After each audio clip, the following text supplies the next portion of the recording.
All right, we're back, and as promised, we've got draft prospect talk here. Yes. Nate, I mean, are you and Charles on mock? What point are we on? 14? No, I think we're on 4. That we done. Okay, it's great. It's a great process working through it, especially during the season when it's very silly when you saw like some of the teams. Well, I thought it was silly. I'll be like, Chiefs aren't going to end up with a top 10 pick. And there they are. Here we are.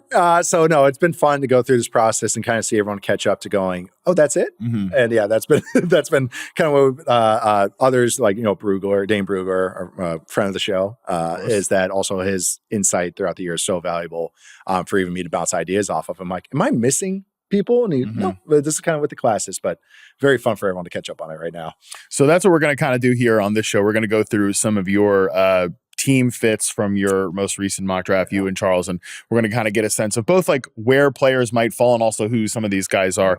And let's start at the quarterback position. Let's start at the top of the draft. You guys have Las Vegas Raiders taking Fernando Mendoza, your guy. Again, shout out to you. You were the first person I saw that talked to broken clock. Shut up. That's my house signal. It's just a broken clock. That's it. But again, you were one of the first people, if you and Corey Kinnan hyping up Fernando Mendoza. So both of you guys definitely deserve a shout out for that. But it sounds like he's pretty much going to moonwalk to the first pick in the draft. Like, kind of give us a sense of what sort of player he is. And again, we're going to do the coaches show, so we can talk more about the Kubiak part of there. But like, what can people expect from him as that first overall pick? A guy that's a very situationally sound player, which I mean, that sounds like a weird compliment. But if you watch Mendoza, especially at Indiana and really at Cal, they both used a lot of RPOs. And sometimes RPOs can be looked at as a way to like mitigate the quarterback not understanding, true drop back game and be able to handle drop back game after drop back or drop back pass after drop back pass. It's more at Cal's because they know O-line. And then this year in Indiana, that's part of the system. And it's more just an early down advantage that they use because they run the ball well out of those RPOs as well. Why I'm saying all that is that when you watch third down, red zone, 2-minute, true passing situations that translate to the NFL, it's kind of where he shines. He's a very accurate quarterback and not accurate in the point at the completion percentage and use that as a gauge of accuracy, but true ball placement. And that's what won me over at Cal. Yeah. I'm not the best, I'll admit, I'm not the best charter. I've never really been a charter. I will kind of let it wash over me. Sure. And it's kind of just like, okay, can I gauge of those 4 games I watched? Like, all right, how many times did I really feel like he missed where the miss wasn't understandable? Sometimes a guy misses because he's getting hit or something happens. I'm like, okay, that's like a nothing. That's like taking a walk in baseball. Right. But when I watch it and when I see a guy just time after time, I'm like, man, every ball is round, spot on the money. That's when kind of won me over with him. And he's tough as all get out. A lankier build, but strong lankier build, competitive build, and a good athlete. So that's why I think he can throw on the move well, which would translate to, again, this offense, but really where the modern NFL is. Enough of a runner too, it's more that he checks the box as opposed to being a plus athlete. I again have said that my high end comparison for him is Matt Ryan, and that's where I view and in Goff is kind of more like the middle comparison. Yeah, and I think somewhere in between there is kind of where I end up on him. A guy that sits in that kind of maybe could be a high end tier 2 guy, the Dax of the world, sure, but then maybe never push to tier 1. And everyone's saying that like that's a knock. That's a guy you win a Super Bowl with. 100%. So that's what it's kind of hard to talk about both sides of my mouth. And everyone's like, oh, he's not a good number 1 pick. It's like, no, he's a good number 1 pick. It's just that when it's a difference between the guys that what I consider the purple chip, the freaks. Yeah.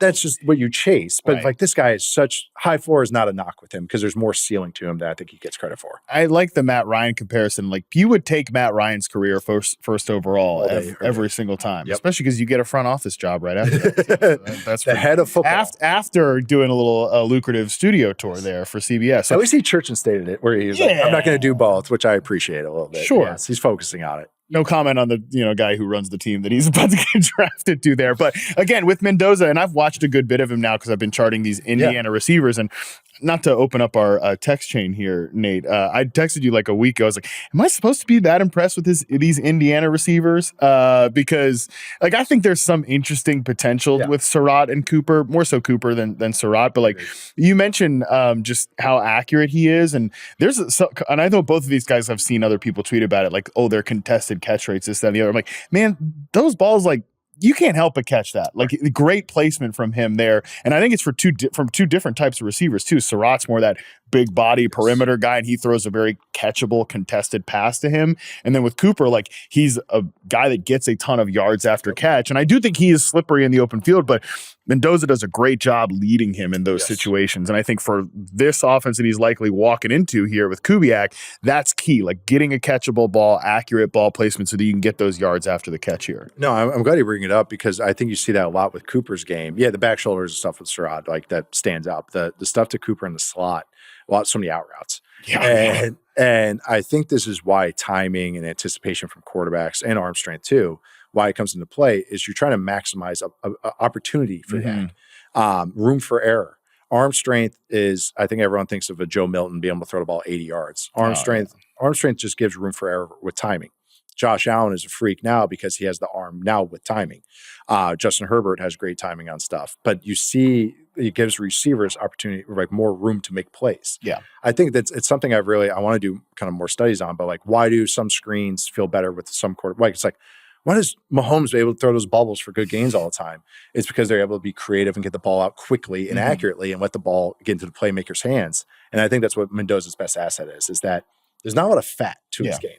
And I think that's why it maximizes opportunities. I'm glad you kind of viewed them the same way though, because I kept trying to get higher even during like the playoff run. I'm like, but I've seen enough. Yeah. Like, Surratt's not a plus athlete, which is going to struggle for me. I don't think he's very long either. I think he's also one of these guys that only lines up on one side of the field. Yes. There's a lot of them actually in this class. I don't know. Oh my God. I don't know if it's. We're going to talk Tennessee again. I was going to say, yeah, they've got, I don't know that we're talking to any of them here today. Like the four receivers we're going to talk about. There are guys that play all over, but there's a ton of dudes that are going to go on day two that are just, oh, there he is. One side of the field again. And that has been a red flag. Even a guy I liked in last year's class, Jack Besh, he was a one side of the field guy. And he obviously, I did think, didn't play very much. So who even knows if he's good, but he didn't play much. Maybe it could be because he wasn't picking up the offense as much. I don't know. So that's been like a historical red flag for me. And for Surratt, he's one of those guys. And yeah, I think Cooper's got potential, but to me, like when I was watching both those guys, I just felt better and better about the quarterback. So that's kind of where I went there.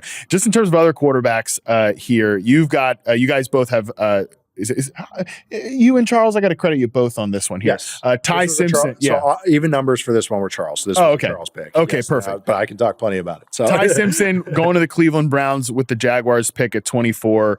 I actually kind of want to frame it this way. Like, number one, do you think Tice Simpson is a first-round quarterback? 2, do you think he will go in the first round? And 3, do you think there's any chance after the Senior Bowl that a guy like Garrett Nussmeier had, could he maybe close that gap there with Tice Simpson? Because I feel like this time last year, there was some good pop on Nussmeier, but I think he had like injuries and stuff. Like, I don't watch college football during the regular season, so I don't know. Yeah, him and Cam Ward, for me, mid-season last year, were battling for QB1. So I'll start with Simpson. Is that, do I think he's a true first-round guy? I do not. I think he's a day 2 guy. Even a guy that I'm truly might not have in my top. It's not a guy that in most classes I'm like, yep, that's a top 50 quarterback.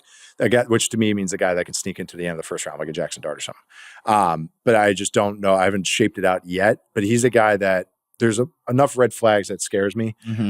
Size always going to be one. The lack of starts thing is, you have to look at history. You have to. Like I always say, I could wave it away, but you have to look at history and to not as being foolish.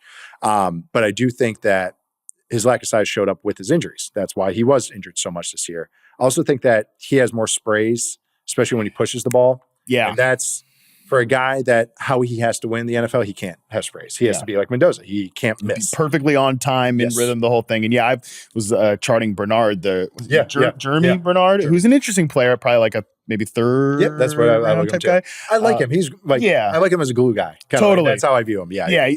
Never going to probably be like a big time fantasy player, but like, that guy comes up clutch for us every now and again as our wide receiver 3. He's got some interesting like zone beating tendencies to him. But when I was watching him, I was like, damn, this quarterback's spraying that ball. Like he's got some wild misses in there. Yeah. And that's where you have to like, again, let it wash over you. Cause it's like, not everyone misses in the right way, or in the right way, or the same way, I should say. Sure. And his misses are just like, oh, that was a clean pocket. Like, Okay, that doesn't translate well. Right. Muddy pockets, okay, I can understand sprays a little bit more. And again, size. Yeah. That's where it shows up too, is size, not just durability, be able to handle pressure in the pocket and be able to stand in there.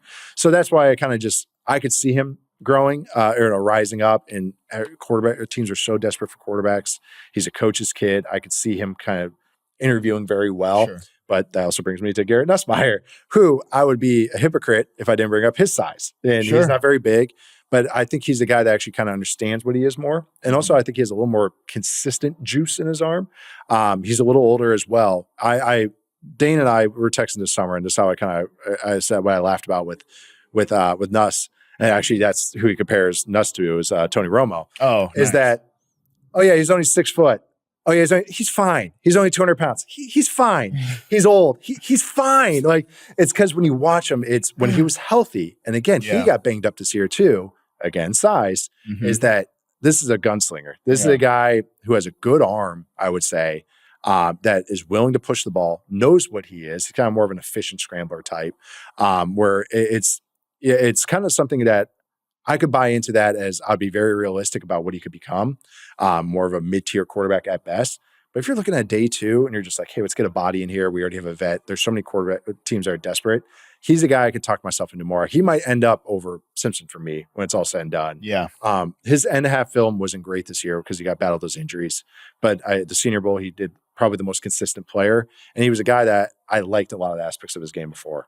All right, cool. I that's kind of why I wanted to frame those two guys together, because I feel like there's maybe going to be a little bit of a gap closing there, but it'll be a team by team basis.